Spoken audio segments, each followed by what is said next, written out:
بسم الله الرحمن الرحيم. السلام عليكم ورحمة الله وبركاته. دائما ينصحوا لا تاكل هذا لا تاكل هذه، يأثر عليك ولكنه ما يسمع الكلام. شوفوا ايش صار وياه. لا بسألك وين صاحبنا ابو جعفر؟ صار له يمكن شهرين ثلاثة ما نشوفه. ابو جعفر خبربه والله اخر مرة قالوا لي جاء سكر ولعب فيه لعب ما خلى فيه شيء. ما يحتمي وش سووا فيه؟ وانا سمعت بعد يقولوا ان عواينه راحت بعد. وراحت عواينه. ما يخليش هو بعد اللي ياكل الله يهديه هو ابو جعفر. يا ما نصحناه قلنا له لا تاكل حلا لا تاكل حلا. انت تتذكر ذاك اليوم هذه صينية كيك ايش كبرتها جايبينها لنا نقول له لا تاكل هذه، طحنها طحن ما خلى فيها شيء. طحنها اي دخلها. الله يعطيه الصحة والعافية. الله يعافيه ان شاء الله. ما شاء الله ما شاء الله. وين جايب ابو جعفر؟ السلام عليكم. عليكم السلام ورحمة الله. ما شاء الله. وايش؟ لا انا لا تحط لي، ما ابغى سكريات، ما ابغى سكريات. اسمع ان شاء الله يلعبوا عليك دول اخصائيات تغذيه يسوي لك ديما. لا بحط لي شوي بس ابو جعفر عن فادي اشتهيتها والله بس شويه.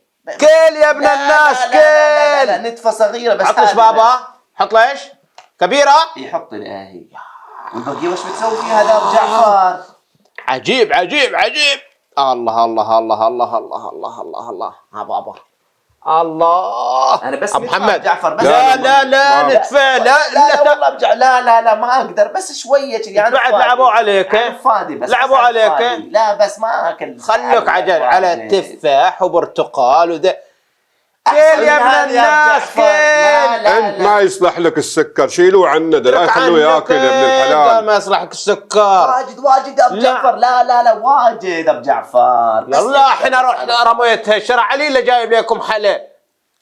لا تاكل منها انت ابو جعفر انا ادري عنك. لا بابا صدقني ما اقدر ما اقاوم الحلا. انا ما اقاومه. هذاك يقول ابو جعفر جاب له هندي وكل يوم 100 يطلع يسوي رياضه على باب البيت يمشي بطول الشارع. وايش الفايده الحين يوم طارت له طيور برزاق؟ ها يلا الله يعافيه. الله يعافيه ان شاء الله. الله يعافيه.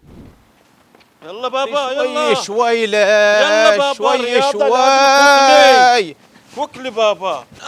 بتكسرنا انت اخرتها. 3 أسس على مرض السكري أن يلتزم بها لكي لا يصاب بالمضاعفات: الحمية والرياضة والمتابعة مع الطبيب والالتزام بالعلاج حتى لا يصاب بالمضاعفات كالفشل الكلوي أو العمى أو غيرها. ونتمنى للجميع الصحة والعافية.